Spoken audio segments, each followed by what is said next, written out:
right. Well, here we are, folks. It's time for another week of the Rec Poker Podcast. I'm your host, Jim Reed, Bluff Storini in the home games. And if you want to find out about me and the rest of the Wrecking Crew, you can go to rec.poker/crew. If you don't know what Rec Poker is all about, A, it's kind of weird that you're tuning in, but thanks for joining us. B, we're a free learning community where amateur recreational poker players like us who want to have fun, win all the chips, beat everybody, but do it in a really respectful and positive manner, get together to have fun, learn how to get better, and share our love of poker with the world. So I got to thank our sponsors, website AMP and Running Aces Hotel, Racetrack, and Casino. And I also have to thank everyone who helps us out here on the Wrecking Crew, which you can find out more about by going to rec.poker/crew. But you can also just listen up because you're about to hear from a bunch of them right here. Starting with Chris. All right. Well, I'm Chris Jones. You can find me 5B5 on Twitter or 5x5 on PokerStars. I'm John Somsky, and I'm Poker Geek Man everywhere. I'm Keith Brandt, and I'm Monkey System everywhere. I'm Kim Kilroy. I'm Fergie56 on the home game and Pat33 everywhere else. I'm Rob Washam, and I'm Rabman50, just about any place you can find me. And I'm so happy that we're also joined by a few premium members tonight. John, Stu, and Joseph are here to talk about some hands that we're going to pull from the Rec Poker forums. So it's Monday night. We're talking poker. We're pulling some hands from the Rec Poker forums. They're free to join. Come to rec.poker right now and sign up for a free account and get involved with us. We're looking at actually a collection of hands from our very own 5x5 Chris Jones. And what they have in common is they're part of his recent blind versus blind study. So Chris, why don't you talk a little bit about what caused you to start looking at blind versus blind, and then we can get into the hands here. Well, I mean, and I should even be more like blind versus blind, basically where they're limped by the small blind is like really what I've been looking at. The reason is because I think it happens more often than, this is a pretty frequent situation we're in where we're either in the small blind, we limp ourselves, or we're in the big blind, the small blind has limped to us. And then we get to a flop, post flop after, some stuff happens. And then what do we do?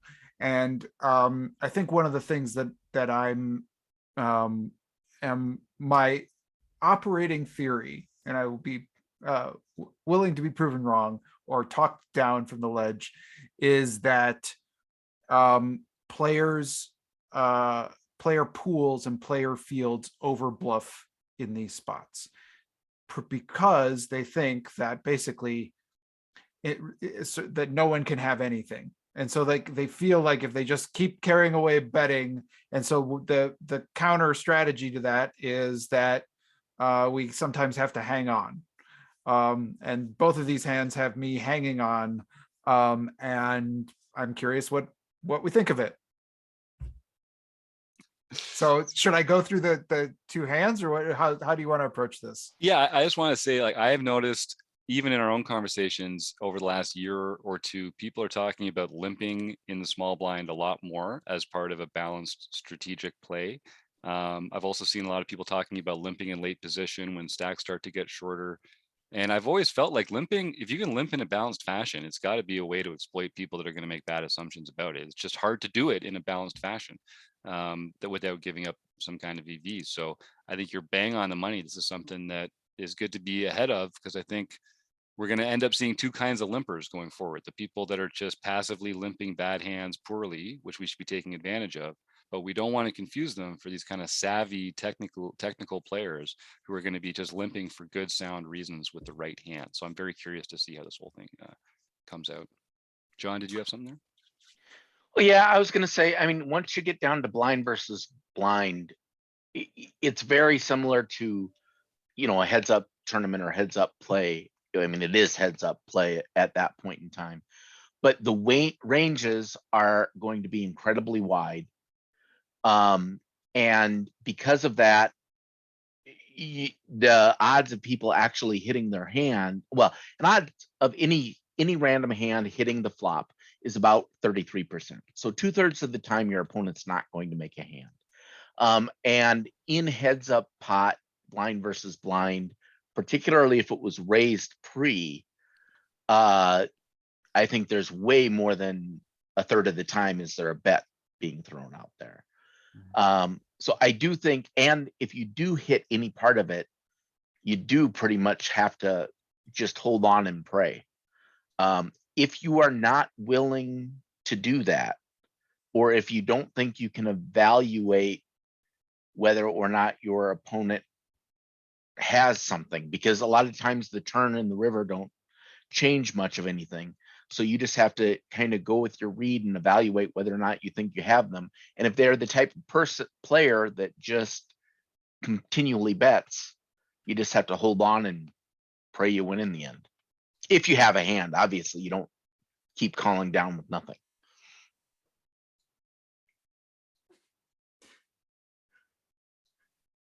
All right, Ace high. Chris. Oh, there you go, Rob. Sorry. You might call down with ace high. Yeah. Well, should I kind of go through? Okay, so I'll go through the first hand. So in this one, we are in the small blind. There's two hands. One I'm in the small blind, one I'm in the big blind that we kind of want to talk through. First hand, I'm in the small blind, folds to me. I have king six of hearts and 28 big blinds. We are, oh, by the way, this is, these two hands were really instrumental. We are deep in a tournament. We're already in the money. This is a big tournament. There's $60,000 for the winner. And we are, I think there's less than, I would say 90 left from a starting field of about 3,000. So these are big spots, right? So there's lots of money on the line. We've made some money here, but we're trying to go deeper. So anyway, folds to us, king six of hearts. We have 28 big blinds. We limp ourselves, and the player in the big blind, who has been very aggressive, they are a frequent better. They've got stats that show them to be one of the more aggressive players at the table, and I have a decent number of hands on this player, so I feel pretty good in that read. They raise, and I elect to flat here.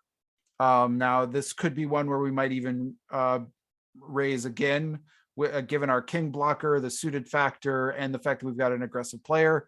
But I liked potentially seeing a flop in this high leverage spot and then kind of evaluating. So anyway, we flat ourselves, and the flop comes six of clubs, eight of clubs, eight of spades.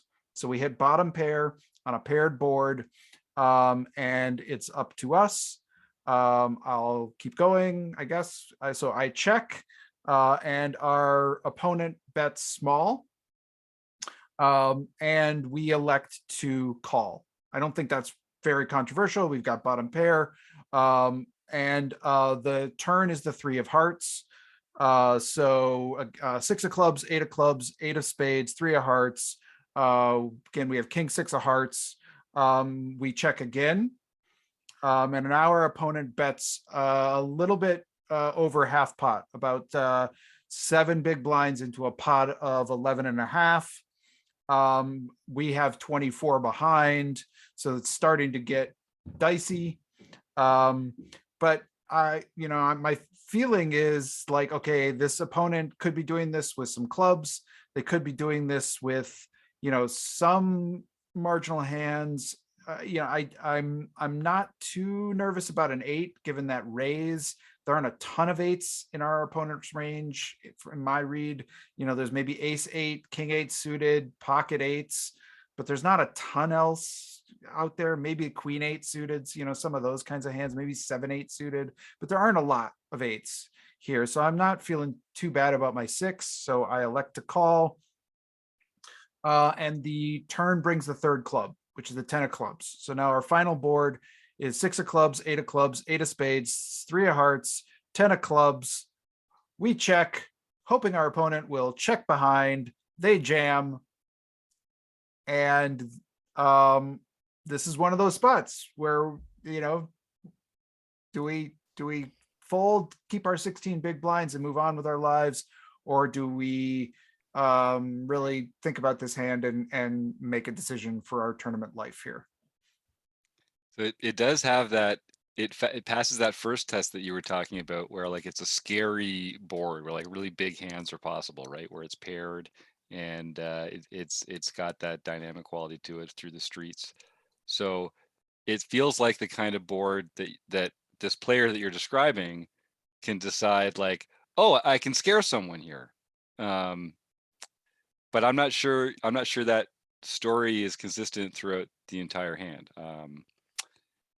Which is also something that we see from less experienced players, I think, that they find a bluff spot and they're like, oh, this is a good spot to bluff, but it's not part of the story that they've been telling. I'm not sure if that is the case here, Rob. The fact that there's 2 8s out there tells me that he doesn't have an 8. Right. You know, to Chris's point, how many 8s are there that he's raising pre-flop with? You know, king 8, probably, ace 8, maybe even queen 8. You know, that could be a hand that's out there, but there's so many other hands that don't have an 8 in them and don't have a pair at all to begin with. So when you're sitting there with 8 8 6 and you have king 6, I'm feeling like I almost got the nuts here. I'm feeling really, really confident that I have this player beat right now, because unless he happens to have an overpair, there's no other hand out there other than maybe ace 6. You know, coincidentally, he has ace 6. Other than that, I've got the freaking nuts. So yeah, I'm calling right here. And then you get the 3 of hearts on the turn. Doesn't change anything. I mean, you're still way ahead. So the only question comes on the river. The 10 of clubs hits, but I don't know if there's a timing tell here. Was he very quick in his, I mean, just snap bet, or did he wait a while? I mean, that might indicate something, but I would think that there's no way I could fold this no matter what he did. There's just not enough information, and nothing has changed. I had the nuts on the flop. I have the nuts on the turn. It'd have to be really just that perfect hand for me not to be winning right now. Yeah, I think he probably, the most likely hands that beat us here are clubs. Like there are a lot of club combos that will do this, right? That will triple barrel here. They had 2 clubs on the flop. They didn't get there on the turn. They barrel again, then they get there on the river. And that can be also a kind of hand that raises pre-flop. So we do lose to some of those, but there aren't that many combos of clubs here. So I think there's more combos of bluffs than there are of clubs. And I think, like you said, I'm ruling out a lot of 8s. So I'm mostly nervous about the club combos at this point. And are there any, when we talk about the hands that they might be bluffing with, do you have like natural combos in mind for that? Or it's just a sense that inexperienced players are going to bluff single more? clubs. Yeah, just single club hands. Like single high clubs feel like a really natural bluff. And when I did call, by the way. So when I call here, I am fairly much expecting to see a single club in their hand.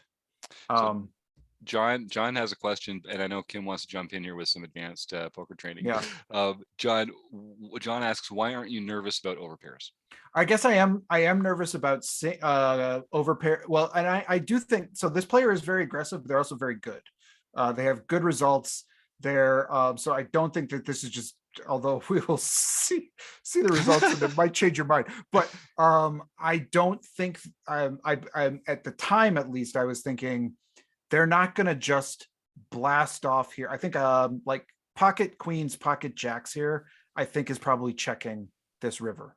Like, I'm not scared. Like the thing that if they had like pocket kings with the king of clubs, pocket aces with the ace of clubs, maybe they're doing it because they think they block clubs there. But even then, I'm not sure. I just don't think those over pairs are taking that thin of a line on the river, but they might, some players might. Do they ever have 7-9 here? Like, it's a good player. They're gonna, when you limp, they could be raising every hand, especially 7-9 suited, something like that. Yeah, They could have 7-9 some suited. straights. Yeah, it could be in there for sure. For sure. Okay.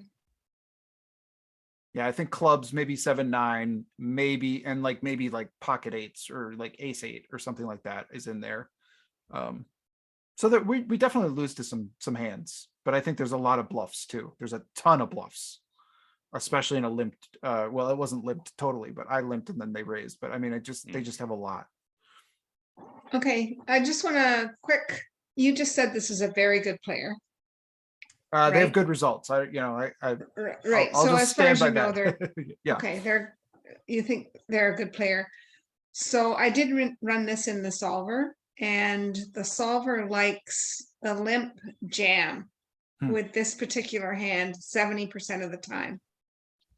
On pre-flop. And you I mean. would say pre-flop and I would say what would sway me to go 100% is if I'm against a good player and they're going to have position on me. Mhm. Mhm. So it's something to consider with a hand as good as, because when you limp a suited king heads up, that's in the top range of hands. Right. Right. Right. So if I was not against a really good player, then I really like the call. Right. We're disguising the strength of our hand and all of that. But when we're against a good player and we're going to be out of position, I kind of like the jam that the solver says is a good idea in this spot. Yeah, that's actually a really good. So how do you balance the, quote unquote good player with the quote unquote aggressive player? Like to me, there's also the counterpoint to that is that I often find myself like calling against really aggressive players because I want to give them room to blast off. Basically, I want to give them the space to do that versus, just kind of run my equity right now. And, if I get called, hopefully it's going to be, somewhat of a fight with the king six, but, how do you balance those two things when you're up, you're out of position against a good player, but you're also out of position against an aggressive player. And maybe if you hit your hand, you can get a lot of chips. Well, an aggressive good player is the worst to be Right. against out of position. Yeah, get a new table. So, right. So I would just shark scope them if it was online, right? To know if they are a winning player and a good player. And if it wasn't online and we were playing live, I would just have watched this player and see if they are capable of making good plays and good moves, or whether I think they're just a splashy, aggressive player. So that's where Well, I would make the decision. We do call. And anyone want to guess what they had? Shocked me. They only had one card. It was the weirdest thing. Yeah. They had 4 deuce of diamonds. Wow. Yeah. So I was Wow. very much expecting them to have a club blocker there when they make this bluff. So I was not expecting to see 4 deuce, but we won, so that was good. So Chris, do you think that's the old, there's only one way I can win a pot with 4 high play and just, Yeah. Yeah. I mean, they had the gut shot after the turn, which they then bet, and then they didn't get there. And I guess it's the representing the draw that you don't have is sort of the play here. Mm-hmm. And it started pre-flop with the raise. He just expected you to fold after limping, right? Right. And Time you you're are gonna going to be beat fold. here. You are going to fold a better hand than him a lot when he makes that play. I mean, if he's Most of the bluffing time. this hand, he's bluffing. He's got so many bluffs in his range. Yeah. So, and that was my read. This was a pretty read heavy against a very, very active, aggressive player. I don't think I make this call against everybody. So, You are going to lose though a fair amount of the time. oh, here, sure. Yeah. Right. And Yeah. With the this thing one. is, he can put the pressure of the entire tournament on you because he's got you so well covered, right? Yep. So he's putting all the pressure on you, and he figures that eventually you're just going to buckle. right. Okay. So quickly, hand 2. Yeah. Okay, so hand 2, now we're in the big blind. We have 33 big blinds, but our opponent has 17. So we're 17 big blinds effective. They have 18 to start. They limp. We check it back with Jack 6 of hearts. And the flop comes 9 of clubs, ace of hearts, jack of clubs. Which also, speaking to Rob's point, I eliminate a ton of aces from their range when they limp here. So it's also starting to feel like I've got the nuts again. But our opponent bets 1 big blind on the turn and we call, and then the 3 of hearts comes. So now we have a flush draw to go along with our jack. And our opponent bets 3.5 big blinds. They have 12 behind. We call, and the 2 of spades is on the river, and they elect to jam. So they jam 12 big blinds onto a final board of 9 of clubs, ace of hearts, jack of clubs, 3 of hearts, 2 of spades. We have jack 6 of hearts. What are you doing? All right, I think this is much simpler here, Chris, this one. This is like, I think, super easy call here. Just, I mean, we would expect them to raise if they had an ace pre-flop. And I think I ran this one through the solver as well, and I think it was played perfectly to the tee. I'm not sure they played it perfectly, but you played it perfectly. Yeah, I mean, I think that we do sometimes lose to better jacks. That those can be sort of part of this range. But that's really all I'm. I think, better jacks are, a lot of times are raising. Maybe jack 7, jack 8 are not raising, but any other jacks, jack 9 up is probably raising pre-flop, not just limping. Yeah. At least I would be. I'm not sure if that's right or not, but I would think that I would be raising those. Especially in a blind versus blind situation, like you said when we started this, is you don't expect anybody to have anything. Yeah. So you get to this, like when you limped with that king 6, you limped with the intention of calling a raise. Right. I would take that king 6 normally in the small blind and just raise it pre-flop to start with, because I got a king. And that's a pretty powerful hand when that other person has just any possible 2 cards. So yeah, it's people just don't have anything in the blinds. And that's what mentally, that's what you're thinking. Nobody has anything.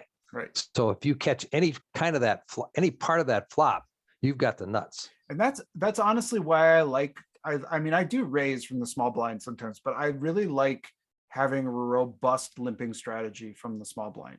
It includes some of my very best hands, but it also includes some of these sort of suited hands that kind of that can withstand, like if it's got a face card in it and it's suited, those are some that I'll incorporate into my limping range because I'm comfortable calling a raise with those and seeing 3 cards. It's a hand that can flop pretty well.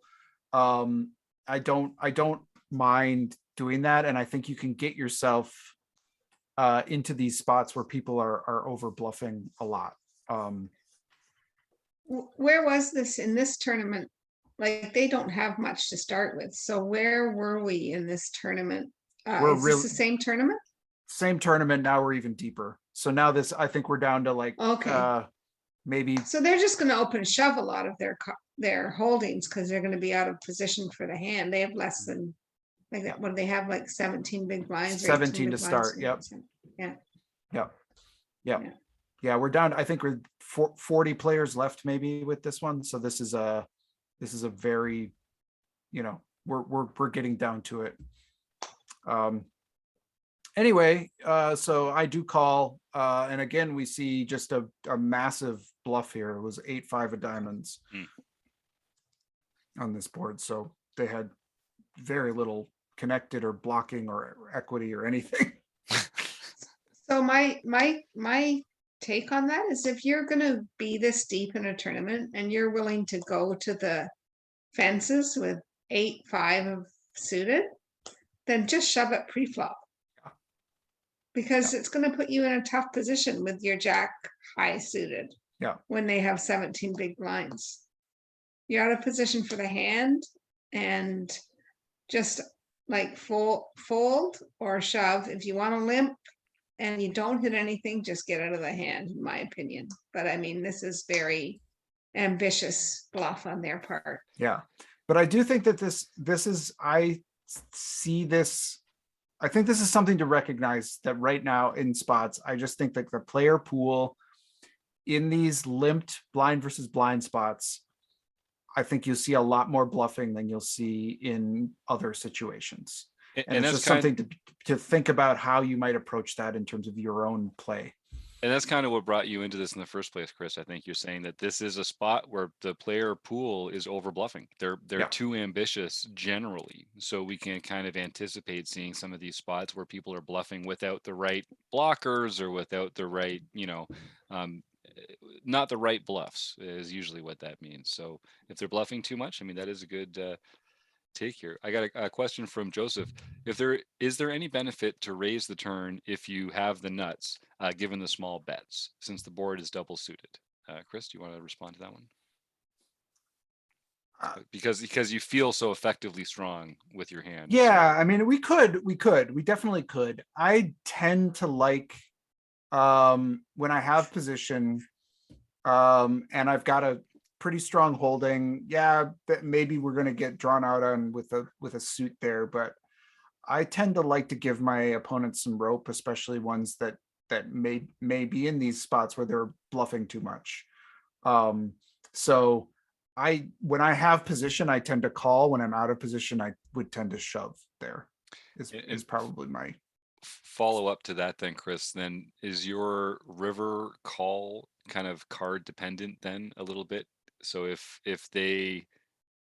certain rivers do come in, that they're going to be kind of like bluffing at a higher frequency, that gives them the best hand. Do you have spots where you fold in this spot, or is it? I would, you know what I mean, like the king six hand, I would fold more frequently than the jack six hand. The Yeah. jack six hand, I would be hard for me to, I suppose if, I don't know, what is the death card on that board? I don't know what it would be that would get me to fold, but So it's more about, it's less about you and your range. It's more about we're doing the action that gets them to put the chips in with more of their range. So Mhm. if we raise, they're going to continue with all the strong hands. right. But our only way to get them to put chips in with the rest of their range is by calling and letting them put them in on the future street, no matter what comes, no matter what we think their hands are. Essentially, it's going to be worth it in the long run. Right. When I think- raise there, like the thing is like they're so low. Like when I raise there, are they really gonna ditch a flush draw that's really strong? Am I even accomplishing what I'm hoping to accomplish by raising there? I don't know. Maybe they will, but Yeah, the Yeah. SPRs are so small, I don't know that they're gonna fold. I think the death card is a 9. If you see a 9, I would start to get very, very nervous because he could have a lot of 9s yeah, that that's he's probably doing right. this with. Yeah, you're probably right. Yeah. Right. I mean, this is just a bizarre line to take this deep in a tournament. Like, to me, it doesn't make any sense, this line at all. Yeah. In And- this big a tournament, this Yeah. deep. Yeah, no, but I think that is exactly what I'm almost like hoping to sort of like talk through a little bit is I think people are not only over bluffing these spots, that they're playing them pretty poorly. Like that people blind versus blind, I think people sort of like there's just people don't study it very much. They're not used to it very much. People don't play heads up very much. And they get into these spots, and I think that they just sort of like think, okay, you have an infinite range because this was a limped pot. I can just blast off because you're going to have to fold. And that I think is the line that's like the line that I think a lot of players start taking. And I think we can take advantage of it if we're willing to. Rob, did you have something there? Just something, another thought about limping versus raising pre-flop in these situations from the small blind. I think it really depends on that player in the big blind. If you have a very aggressive player that's known to be 3-betting a lot or raising a lot to try to take you off of your hand, that's those types of players that I like to limp with those better hands. because you know that they're going to try to blast you off of that with marginal holdings. Now, if you have a tighter player in the big blind, now I'm going to take that king six and I'm going to raise that pre-flop and just take the blinds and go. Just take the home. blinds and- be, yeah, be very yeah. happy. Yeah, makes a lot of sense. Yep. Well, we got some good comments in here also from Jamel Cuevas, who talks about his own experience with these over betting situations, over bluffing situations, and from Elizabeth Bennett Martin, who says that she's surprised about how the villain played a couple of these hands, but that it's a spot we all should be studying more, because she agrees people are making big mistakes in these blind versus blind spots. All right, well, is there anything else we'd like to cover? Is there anything else generally about these blind versus blind areas that we want to sum up to folks? I mean, one big difference some of our listeners should be considering is that when you're three-handed or more, the small blind is always going to be out of position post-flop. So limping the small blind kind of has this implied position disadvantage. When you're heads up, the small blind is going to be in position post-flop. So when we talk about limping the small blind, it's always really important to know if you're talking about heads up or full ring or short-handed, because being in position, you're obviously going to limp the button a lot more heads up where you get to, well, I won't necessarily say that, but the dynamic's going to be very different heads up when you get to play the rest of the hand in position. I don't see any other folks itching to pipe up. So I think I'm going to thank our sponsors, the Running Aces Hotel, Racetrack and Casino, and website AMP. I want to thank Rob, Keith, John, Kim, Stu, Joseph, and Chris, Steve Fredlin for making this all happen, and you, the listeners. Talk to you again soon.